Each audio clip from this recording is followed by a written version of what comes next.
wacky weather Rafi here. singing Cool It. This is Democracy Now!, democracynow.org, The War and Peace Report. In this exclusive broadcast, we are the only daily global news hour that is broadcasting on television, radio, and the internet daily from the Bella Center, from inside the COP15, the Climate Change Summit. But we're going to go right now to the People's Climate Summit, the Klimaforum, that's taking place in the heart of Copenhagen, where activists from across the globe are gathering every day. Concerns being raised at the People's Climate Summit include reparations, justice, models of alternative development, sustainable consumption, non-market solutions, climate refugees, indigenous rights.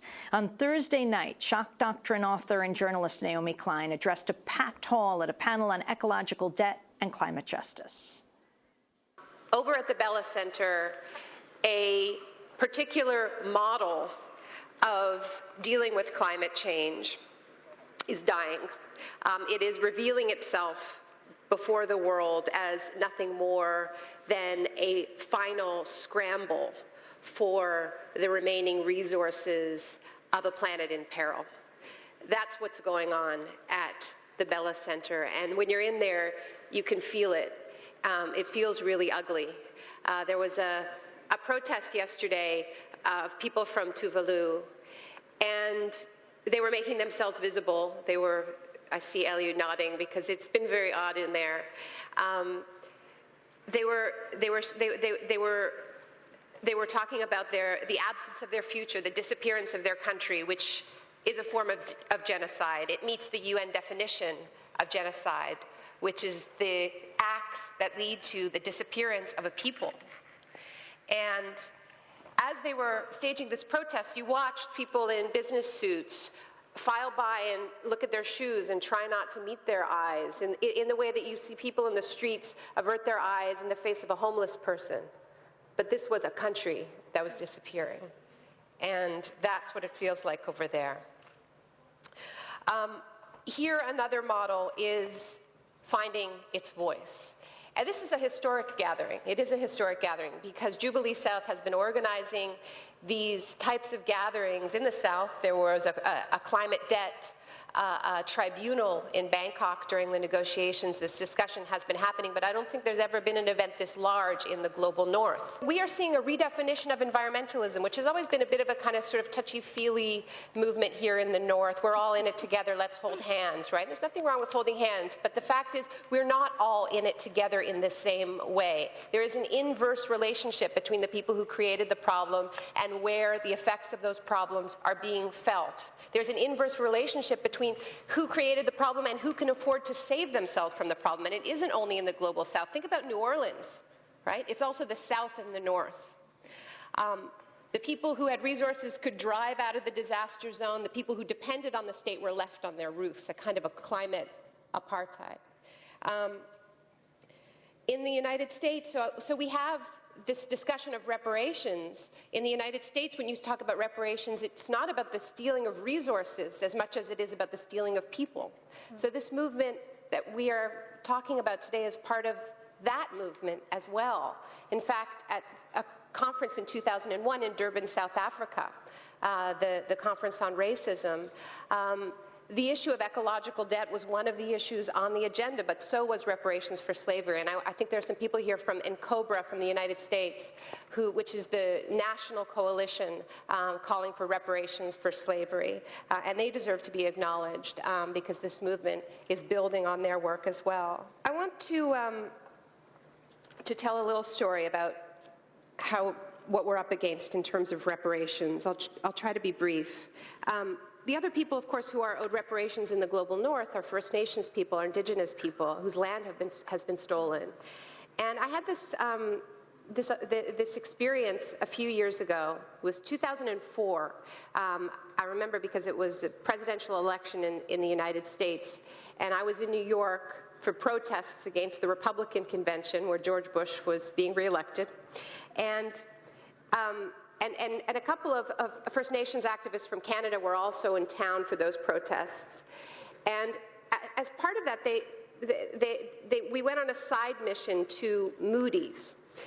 Moody's is, as you know, a credit agency. It gives countries their credit ratings. And I was with a very powerful First Nations spokesperson for the Haida named Gujau, and Arthur Manuel, who is a former chief for the Nuu-chah-nulth First Nation in British Columbia.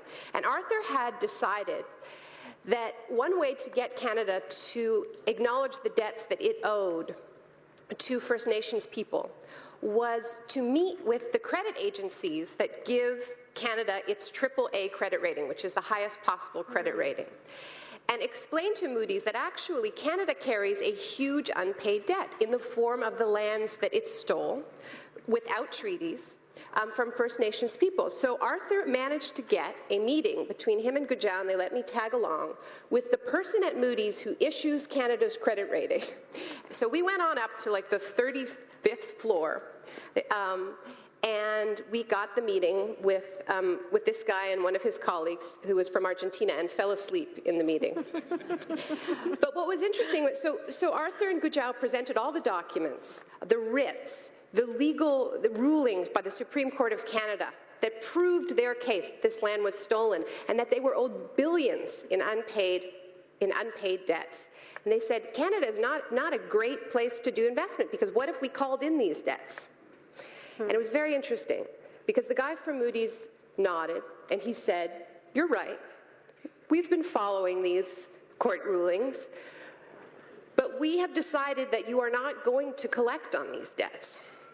So it is not affecting our credit rating. And that's a very important thing for us to remember, because debt is political, right? You can make your argument. And when we make these arguments, frankly, no one even bothers arguing with us because it's so obvious. The science is there, the legal treaties are there. But really what they're saying is, you and what army?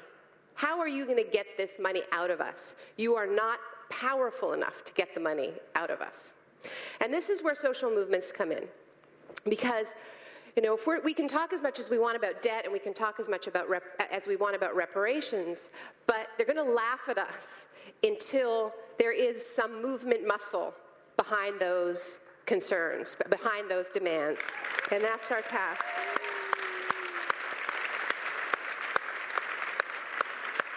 Now, I think there's all kinds of things we can do. As the only person from a debtor nation on this panel, I have to acknowledge that Canada, boy, we owe a lot. We are the climate criminal of all climate criminals here in Copenhagen, because we signed the Kyoto Protocol, unlike the United States. They didn't sign. In Canada, we signed, so we are actively breaking a legally binding agreement when we increase emissions by 26%. Now, we know when people break their WTO commitments, they sure as hell hear about it. We know when Bolivia decided that they didn't want Bechtel to steal their water and make it illegal to collect rainwater, and threw Bechtel out, that they were sued by Bechtel for $26 million for breaking a contract. What happens when Canada breaks its contract with the world, with Kyoto?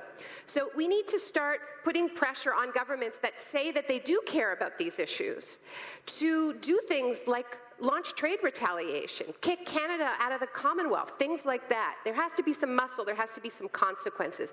And so these ideas are on the table. We can't get to all of that right away, but I just want to talk a little bit about what we can do this week. Angelica asked us to make our voices heard, and I think we really do need to do that. We need to really show the face of this counter movement here before this summit is done. I said at the opening of Klimaforum that there's a place for rage and there's a place for civil disobedience. I was not saying, as some news reports claimed, that Copenhagen should be trashed. I really don't think so. I think that's a very bad idea. And I'm going to say that explicitly, even though people are always telling me, don't say it's bad, don't say it's bad. Listen. The reason why it's bad is precisely because of what we're seeing here. This conversation that has started here about the real face of environmentalism as a class war that is being waged by the rich against the poor has never happened before. There has never been global media attention on this discussion. If we allow the media to change the discussion into broken windows in Copenhagen, which is the boringest discussion in the world, okay, we have truly failed. But I'm not saying that there shouldn't be direct action.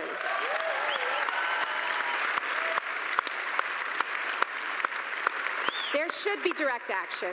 And I want to call on all of you to support, participate in the terrific action that is being For December 16th, there is going to be a march to the Bella Center, and hopefully there's going to be a march out of the Bella Center. And it's an opportunity for the groups that are inside the Bella Center who are so frustrated, who want to say no to all of these market mechanisms, who know that there isn't going to be a deal that is actually going to solve the climate crisis, to not just issue a press release after the fact to say, actually, we really don't like this, but to go out, sit in the streets with the people who have come to the Bella Center and make our voices heard together. That was Naomi Klein, author of The Shock Doctrine, and also 10th anniversary edition of her No Logo is just out. She was speaking at the Klimaforum. She's also blogging from Copenhagen at thenation.com.